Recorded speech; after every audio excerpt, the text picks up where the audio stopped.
Hey guys, welcome back to Cap Views. Today I'm going to be doing a full movie review, another movie review. It's been a minute since I've done one, so I thought I would do one, especially I think considering everything that's been going on around the world, I think that we could all use a movie night or a good film to watch and a good flick to tune into and just try and relax and take our minds off things. So today I'm going to be doing a review that's going to be a little bit different because we haven't really had anything new coming up, and there's not going to really be much coming up anytime soon. So I'm going to take you guys back a little bit, just a tad, back to 2019. This film came out in 2019. It's a horror movie. You guys know how much I love my horror films.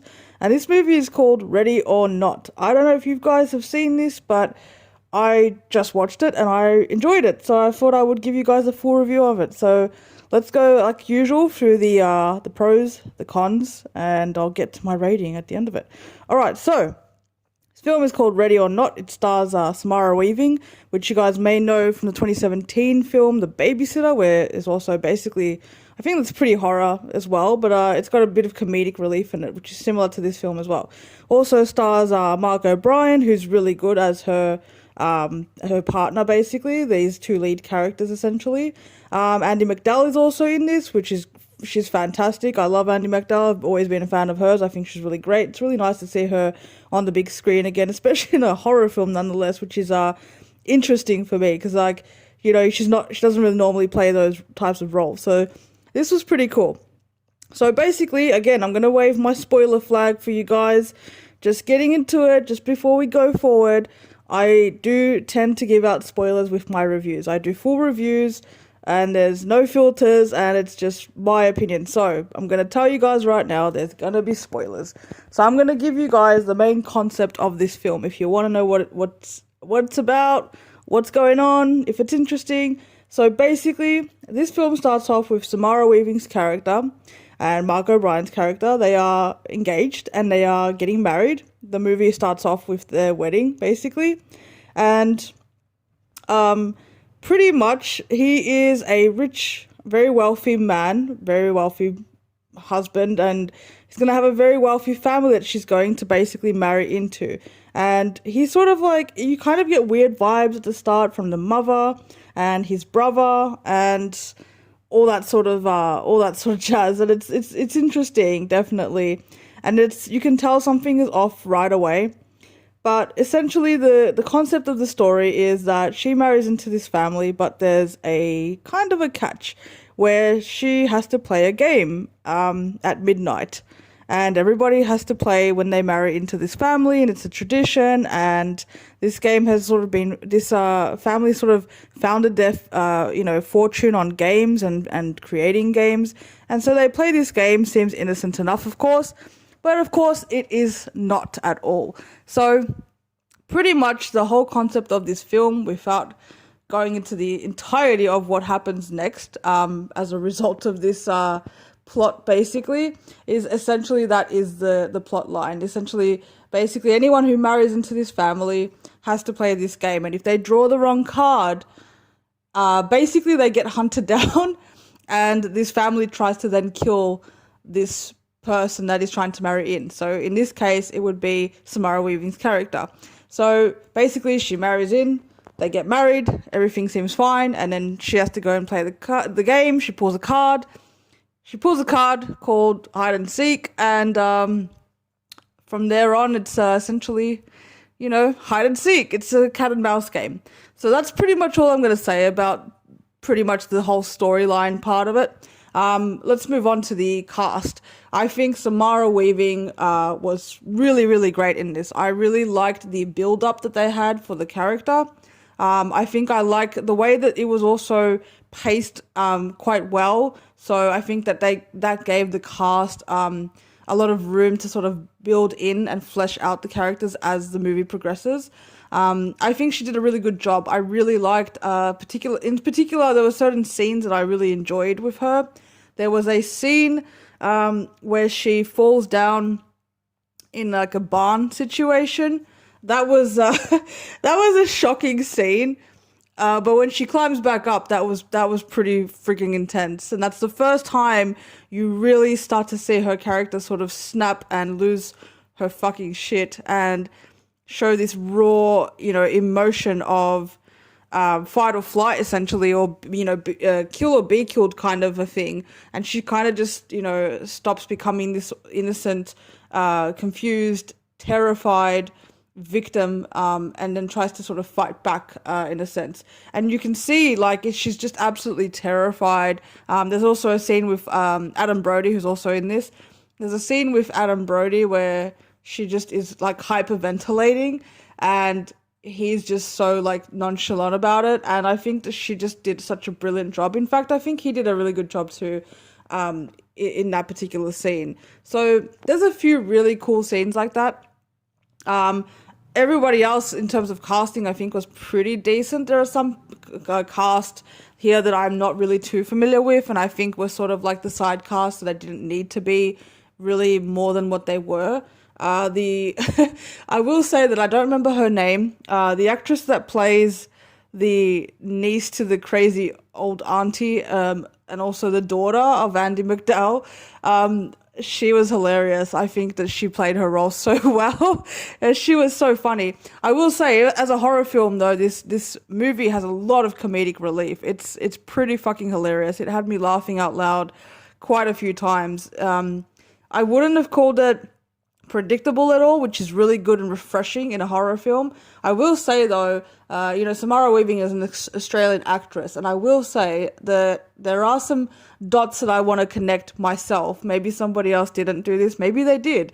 Maybe someone else has connected these dots as well. But there's also another Australian actress named Shani Wilson, who's also someone who, did her fair share of like horror films back in the day. And then she made a film in 2011 called You're Next, which is also a really fucking good film. You should watch that as well. But she made a film called You're Next, which is a similar concept. It felt there was a lot of similar vibes from that film to this film. Now, the actual storyline is different, but if you've ever seen You're Next and then you've watched this film, let me know if you also felt like the similarities between the two actresses' performances and their characters, sort of like story, because it felt really similar. I will say though that Shani Wilson's character in her film was more badass, and Samara Weaving's character kind of like fell a little bit short. So if I had to complain about anything in this film, I would say that I kind of wanted a little bit more action and a bit more balls from Samara Weaving's character, rather than the comedic relief. Like, the comedic relief was hilarious and it was great, and well timed, and I think well done. I just wish they would have added just a little bit more, like just a few more scenes of her actually like, kicking ass. That would have been really cool. But basically, I think that this film was pretty decent. Like I said, I had a good time. It was a fun film. It was a fun, new sort of creative horror film. Now, I know I've said there are similarities to another film, but I still think that this was creatively different, and it was interesting. And I liked the whole, family tradition, like lore of it all, and the cheesiness of it all, and the like ridiculousness of it all. Like, it's got those really classic horror themes to it, and it's also got that really classic horror feel to it, like a 90s horror film or early 2000s horror film would be. Like, it's just a ridiculous family with believing in this tradition and this essential deal made with the devil kind of pact that their family sort of swears by and lives by, this order and tradition and rules and all this sort of stuff. It's all very like regulated, and I find it very interesting. Like, it was a good ride. It was enjoyable for sure. So I really liked it. I think I would probably give it, out of 10 as usual, my rating would probably be a 7 for this film. It was definitely above average. I enjoyed it as a horror film, and I've always wanted to have some new horror, and I've been waiting for some really good horror for a very long time. I still have some horror films that are coming up that I want to review for you guys, Fantasy Island being one of them, and a few other ones, but I'm just waiting for them to be made available to me so I can actually watch them and review it for you guys. That's my review of the film Ready or Not in 2019. If you haven't checked it out, I suggest you do. I recommend it. It was a fun little ride. If you like gore, if you like cheesy horror puns, and you like, I don't know, like just a very weird ride that's going to intrigue you and just sort of have you, sort of on your seat a little bit, and have you laughing as well at the same time. Like 1 minute you're terrified, the next minute you're just pissing your pants laughing. This is the film for you. So grab some popcorn, turn the lights down, because you have to watch scary movies in the dark, guys. Stop watching scary movies with the lights on. That's a thing that I have. But anyway, grab your popcorn, turn the lights down, get a blanket, sit next to somebody and enjoy the ride, because this is honestly a pretty fun film. And I like having something that isn't taking itself too seriously, but is a really good film at the end of the day. This film was made for a $6 million budget. And I think it grossed like 57 million at the box office, which isn't a, massive amount compared to our, the numbers that we're used to seeing for certain films and blockbusters these days. But I think that's a decent profit that they made for a $6 million film. And considering it's a $6 million film, I think that, in terms of the, I was going to say the special effects, in terms of the effects in this film, they're pretty standard cheese horror is what I'm going to call that. So anyway, I'm not going to say anymore. I'm going to let you guys be the judge of it and enjoy it. And yeah, it was a good film. I really liked it. So also, just a quick mention again, I am doing this in podcast version, in audio version, of course. This isn't a podcast. I'm just doing a audio version of the review because I want to encourage you guys to go check out my podcast, which I am doing. I have released, I think, 2 episodes. So I will drop the link in the description of this upload, so you guys can go check that out. You can follow me on Spreaker if you want, and I will be doing probably weekly episodes, but possibly maybe more often than that.